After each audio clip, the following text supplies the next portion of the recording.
नमस्कार विद्यार्थियों, सामाजिक पाठ 3 में आप सभी का स्वागत है। पाठ 1 की चर्चा चल रही थी स्वर्णिम भारत प्रारंभ से 1206 ईस्वी तक, जिसमें हमने महाजनपद काल की चर्चा की थी।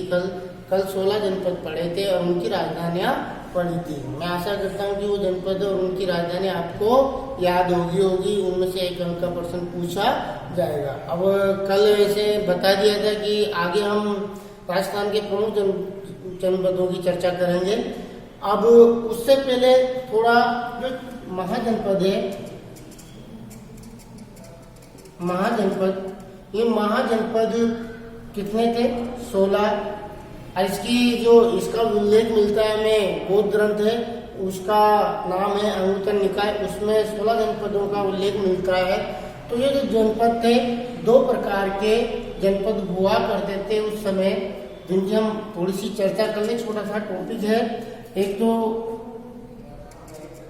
राजतांत्रिक या राजतंत्र जनपद, एक होता था लोकतंत्र जनपद। यानी नाम आपने देखे होंगे, सुने भी लग रहे होंगे कि जो जनपद थे वो 2 प्रकार के जनपद हुआ करते थे। इसके जनपद के 2 प्रकार हुआ करते थे। एक तो राजतंत्र और एक का नाम है लोकतंत्र। तो राजतंत्र में जैसे किसी राजा का शासन हुआ करता था। राजतंत्र का तात्पर्य यही है कि राजा द्वारा किसी जनपद पे शासन किया जाता था। लेकिन राजतंत्र का तात्पर्य ये है कि उस राजा के बाद उसी के परिवार के लोग, यानी उसके वंश के लोग ही उस जनपद पर शासन करते थे। जैसे राजा, फिर उसका बेटा, फिर उसका बेटा, ऐसे ये पारिवारिक रूप से ही कोई परिवार किसी जनपद पे शासन करता था। तो वो कैसे जनपद थे? वो थे राजतंत्र। कौन से जनपद थे? वो राजतंत्र। तो इसमें हमें ध्यान में रखना है कि उस समय 4 जनपद, जो 4 महाजनपद जो सबसे शक्तिशाली थे, सबसे शक्तिशाली 4 जनपद जो सबसे शक्तिशाली थे, उनके नाम इस प्रकार है। जैसे कल हमने एक को पढ़ा था, मगध एक जनपद ये हो गया जो कल ही चर्चा के लिए थी कि सबसे शक्तिशाली था। उसके बाद कंबोज, उसके बाद है वत्स, फिर उसके बाद है अवंती, फिर उसके बाद है कौशल।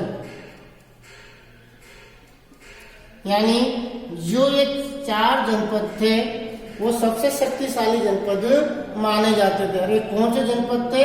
राजतंत्र। यानी यहाँ पे किसी न किसी राजा का शासन था और उसके परिवार वालों ने ही बाद में वहां पर शासन किया था, इसलिए इसको राजतंत्र जनपद कहते थे। तो उस समय 4 राजतांत्रिक जनपद जो सबसे शक्तिशाली थे, उनमें एक मगध, एक वत्स, एक अवंती और एक है कौशल। इसके बाद हम बात करते हैं लोकतंत्र। तो लोकतंत्र में उस समय कोई राजा ही शासन करता था, राजा के द्वारा ही शासन किया जाता था। लेकिन इसमें फिर राजा के परिवार वाले शासन नहीं करते थे, फिर अगला राजा लोगों द्वारा ही चुना जाता था। यानी इस राजा के बाद अगर कोई राजा नया बन रहा है तो वो इसका परिवार का सदस्य, यानी उसका बेटा न होकर अगला राजा प्रजा द्वारा ही चुना जाता था।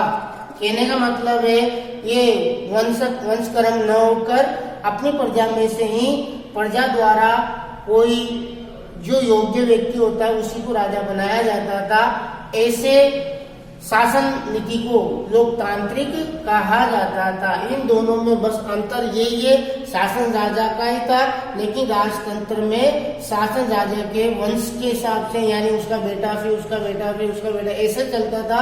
और उस समय लोकतंत्र में राजा द्वारा प्रजा चुनती थी, यानी राजा को कौन चुनती थी? प्रजा चुनती थी, और प्रजा द्वारा चुना गया व्यक्ति ही सिंहासन पे बैठ के उस राज्य की सत्ता का संचालन करता था। तो जनपद कितने प्रकार के होते? प्रश्न आ जाए, जनपद कितने प्रकार के होते हैं? एक तो राजतंत्र, एक लोकतंत्र। राजतंत्र में हमें ये बात ध्यान में रखनी है, किसी राजा द्वारा शासन किया जाता था। इसमें एक और चीज जोड़ सकते हैं, किसी राजा का शासन हुआ करता था तथा बाद में उसका वंश, यानी समझ में आ गया, यानी उसी के परिवार वाले वहां पर शासन करते थे, उसको राजतंत्र कहते थे। उस समय 4 महाजनपद जो सबसे शक्तिशाली थे उनके नाम पूछे जा सकते हैं, वो जो राजतंत्र पे आधारित थे, यानी मगध, वश, अवंती और कौशल। ये 4 ऐसे जनपद थे जो सबसे शक्तिशाली जनपद थे। ये तो हो गए जनपद के प्रकार, यहाँ लिखते थे प्रकार, जनपद के प्रकार है 2 प्रकार, राजतंत्र और लोकतंत्र। तो आज इस पर चर्चा करने के बाद इसका स्क्रीनशॉट ले ले आप। इसके बाद आगे हम चलते हैं राजस्थान के प्रमुख जनपद। ये भी एक छोटा सा टॉपिक है, अभी कंप्लीट हो जाएगा। जनपद, राजस्थान के प्रमुख जनपद, राजस्थान के प्रमुख जनपद। तो राजस्थान के प्रमुख जनपद है वो 4 हुआ करते थे, यानी उस समय राजस्थान में 4 जनपद आते थे, जिनके नाम इस प्रकार है। पहले लिखता हूं मैं, पहले जनपद का नाम है जांगल, जांगल जनपद। फिर जांगल के बाद आता है मत्स्य, हमने कल भी पढ़ा था, मत्स्य महाजनपद। फिर इसके बाद तीसरे नंबर पे 1 नंबर, 2 नंबर, 3 नंबर। 3 नंबर पे आता है सूरसेन, सूरसेन महाजनपद। और फिर 4 नंबर पे आता है जिसका नाम है सीवी जनपद, सीवी जनपद। तो राजस्थान के प्रमुख जनपद की चर्चा करें तो राजस्थान में कितने जनपद थे उस समय?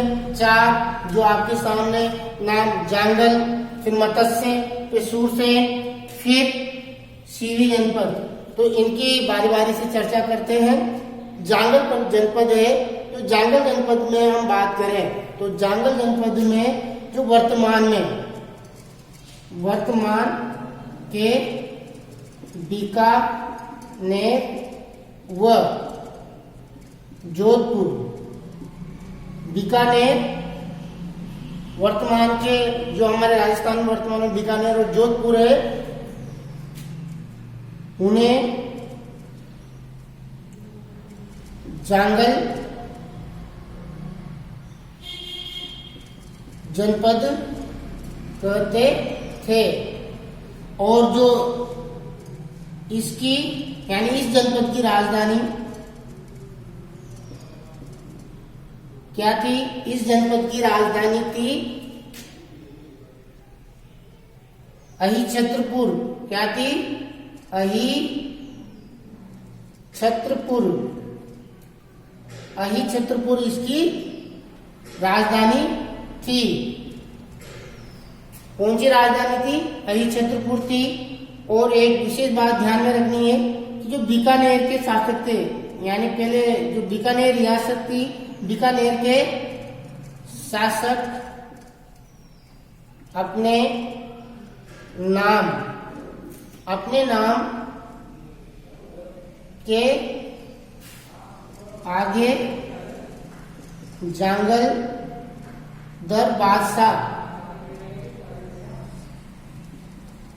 दर बादशाह की उपाधि लगाते थे। यानी ये जांगल जनपद है, तो इस पर बात यही ध्यान में रखनी है कि जांगल जनपद में वर्तमान के कौन से जिले आते थे, बीकानेर और जोधपुर। फिर इन्हीं राज्यों को, जो आज बीकानेर जोधपुर है, वहां पर जांगल जनपद हुआ करता था और जिसकी राजधानी थी अहिछत्रपुर, जिसे वर्तमान में यहाँ लिख देता हूं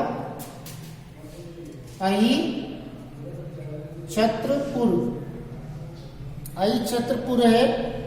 अहिछत्रपुर को वर्तमान में नागौर, यानी जहां अहिछत्रपुर हुआ करता था, आज वर्तमान में वहां पर क्या है, नागौर स्थित है। इसलिए कह सकते हैं कि नागौर का प्राचीन नाम अहिछत्रपुर था। तो अहिछत्रपुर को वर्तमान में नागौर कहते हैं। ये थी जांगल जनपद की। अब इसके बाद अगर हम बात करें मत्स्य जनपद की, तो मत्स्य जनपद की अपन बात करें तो मत्स्य जनपद में वर्तमान में जयपुर के आसपास वाला क्षेत्र किस नाम से जाना जाता था, मत्स्य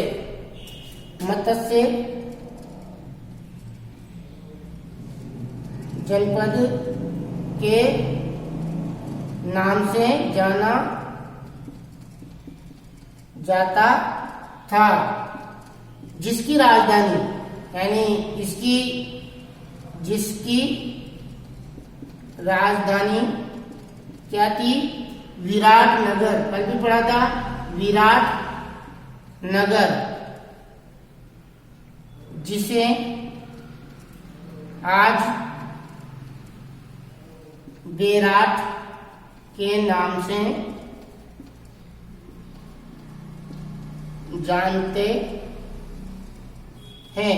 यानी ये होगी मत्स्य जनपद की, जो मत्स्य जनपद है, वर्तमान में जयपुर के आसपास वाले क्षेत्र को मत्स्य जनपद कहते थे। यानी कह सकते हैं कि इसमें जयपुर जिला आता था और जिसकी राजधानी थी विराटनगर, और विराटनगर को आज वर्तमान में क्या कहते हैं उसको, बेराट। ये भी जयपुर में ही स्थित है। अब अगले जनपद की बात करें अपन, तो अगले जनपद में आता है सूरसेन जनपद। तो इसके लिए सूरसेन वर्तमान के धौलपुर व भरतपुर के जिले इसमें आते थे। कहने का मतलब है कि वर्तमान में धौलपुर और भरतपुर वाले जिले हैं, वहां पर कभी सूरसेन नामक जनपद हुआ करता था, जिसकी राजधानी, यानी इसकी भी राजधानी हमने कल पढ़ी थी, जिसकी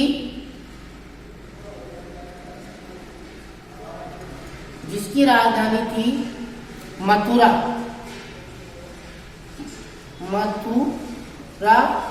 और मथुरा कहां पर पड़ता है, आपको पता होगा। मथुरा कहां पर है, यूपी में, यानी उत्तर प्रदेश। मथुरा थी। कह सकते हैं कि वर्तमान में जो आज यूपी का मथुरा वाला क्षेत्र और अलवर भरतपुर और धौलपुर वाला हिस्सा, वहां पे कभी सूरसेन नामक जनपद हुआ करता था। इसके लिए एक और बात ध्यान में रखनी है आपको कि प्राचीन यूनानी लेखकों ने इसे क्या कहा, सूरसेन का नाम क्या लिया उन्होंने, सूरसेनोई। सूरसेन की जगह क्या कहा था उन्होंने, सूरसेनोई। व मथुरा के लिए उन्होंने कहा था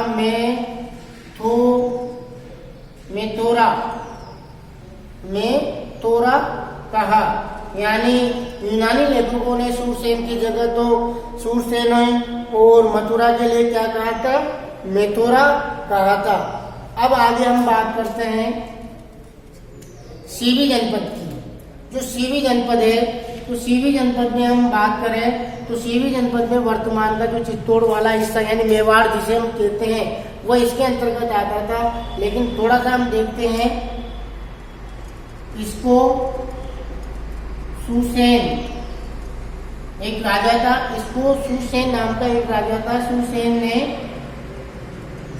10 राजाओं को 10 राजाओं को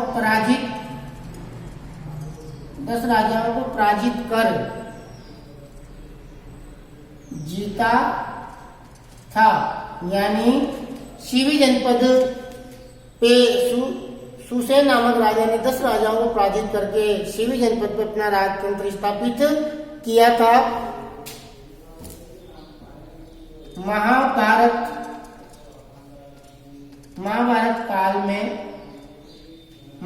काल के अनुसार यानी महाभारत काल के अनुसार यहाँ यदुवंशी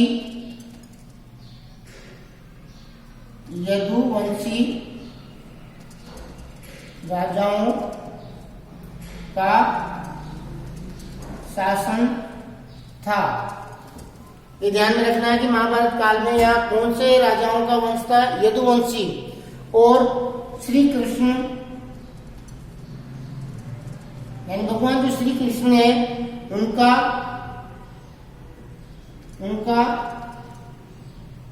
संबंध भी इसी से था।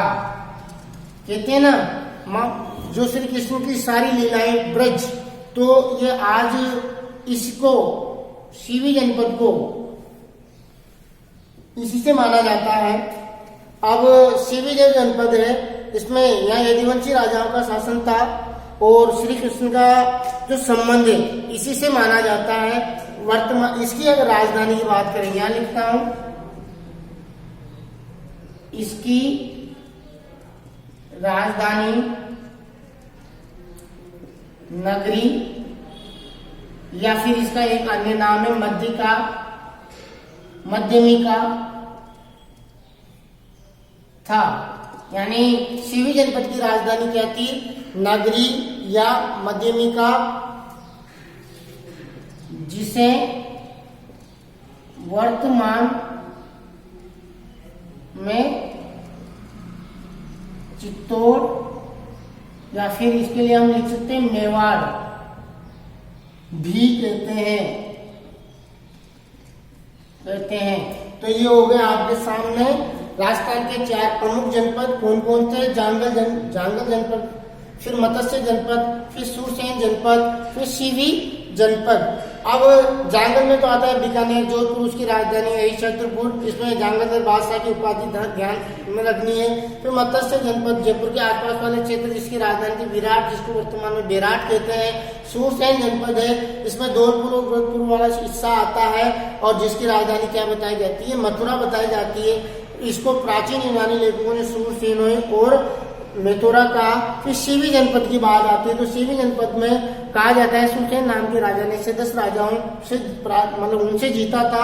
फिर इसके बाद महाभारत काल में यहाँ कहा जाता है यदुवंशियों का शासन था और श्री कृष्ण का भी संबंध इसे बताया जाता है। इसकी राजधानी अगर देखें तो नगरी या मध्यमिका थी, जिसे वर्तमान में चित्तौड़ कहते हैं। तो ये जनपद का टॉपिक आज खत्म होता है और चैनल को ज्यादा से ज्यादा सब्सक्राइब करें, लाइक करें, लाइक करना नहीं भूलें और जो भी कमेंट आपको लगे कमेंट बॉक्स में जरूर लिखें। धन्यवाद।